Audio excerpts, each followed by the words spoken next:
السلام عليكم ورحمة الله وبركاته. الحمد لله. الحمد لله الذي نحمده ونستعينه ونستغفره ونؤمن به ونتوكل عليه أما بعد.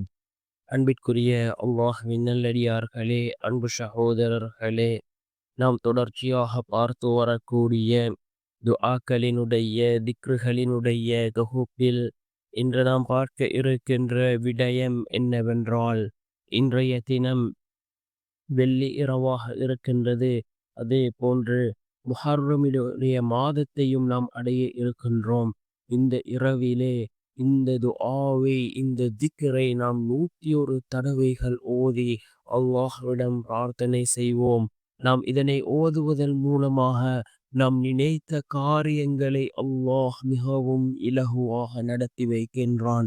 நாம் எந்த விடயத்தை அல்லாஹ்விடம் கேட்கின்றோமோ அந்த விடயத்தை அல்லாஹ் நம்முடைய வாழ்க்கையில் தருகின்றான்.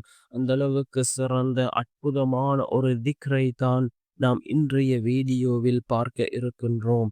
அன்பார்ந்தவர்களே, அல்லாஹ்வின் நல்லடியார்களே, அதிகமானோர் நம்முடைய சேனலை சப்ஸ்கிரைப் செய்யாமல் பார்த்து கொண்டிருக்கின்றீர்கள். நீங்கள் சப்ஸ்கிரைப் செய்து லைக் இடுவதன் மூலமாக நமது சேனலில் இருக்கக்கூடிய வீடியோக்கள் இன்னும் பல சகோதரர்களுக்கு கொண்டு போய் சேர்க்கப்படும்.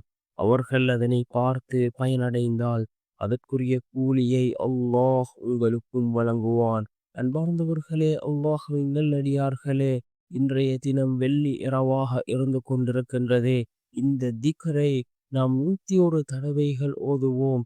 மிகவும் சிறந்த ஒரு திக்ராக இருந்து கொண்டிருக்கின்றது. இந்த திக்ரை ஓதுவதற்கு முன் நாம் இஸ்திக்ஃபார் செய்து கொள்வோம். ஏனென்றால் நாம் எந்த அளவுக்கு அதிகமாக இஸ்திக்ஃபார் செய்கின்றோமோ அந்த அளவுக்கு அல்லாஹ் ஜல்ல சுப்ஹானஹு வ தஆலா நம்முடைய பாவங்களையும் மன்னிக்கின்றான். அதே போன்று நாம் கேட்கக்கூடிய துஆக்களும் அல்லாஹ்விடத்திலே கபூலாகும். அன்பார்ந்தவர்களே, அல்லாஹ்வின் நல்லடியார்களே, அதிகமாக இஸ்திக்ஃபார் செய்து கொள்வோம். குறைந்தது 100 தடவையாவது அஸ்தக்ஃபிருல்லாஹ் அஸ்தக்ஃபிருல்லாஹ் என்று நாம் சொல்லிவிட்டு அதன் பின்னால் இந்த திக்ரை 101 தடவைகள் ஓதுவோம். மிகவும் சிறந்த ஒரு திக்ராக இருக்கின்றது. அல் வஹ்ஹாப். அல் வஹ்ஹாப் என்ற இந்த அல்லாஹ்வினுடைய அழகிய திருநாமம். அல்லாஹ் ஜல்ல சுப்ஹானஹு வ தஆலாவுக்கு 99 திருநாமங்கள் இருக்கின்றது. அல்லாஹ்வினுடைய தன்மைகளை, வல்லமைகளை, அல்லாஹ்வினுடைய சக்தியை கூறக்கூடிய இந்த திருநாமங்களை நாம் ஓதி அல்லாஹ்விடம் பிரார்த்தனை செய்தால் நிச்சயமாக அல்லாஹ்வினுடைய உதவி கிடைக்கும். அல் வஹ்ஹாப், தாராளமாக கொடுப்பவன் என்ற அல்லாஹ்வினுடைய இந்த திருநாமத்தை நாம் ஓதி அல்லாஹ்விடம் பிரார்த்தனை செய்வோம். நிச்சயமாக அல்லாஹ் நாம் நினைத்த காரியத்தை அல்லாஹ் நிறைவேற்றி தருவான்.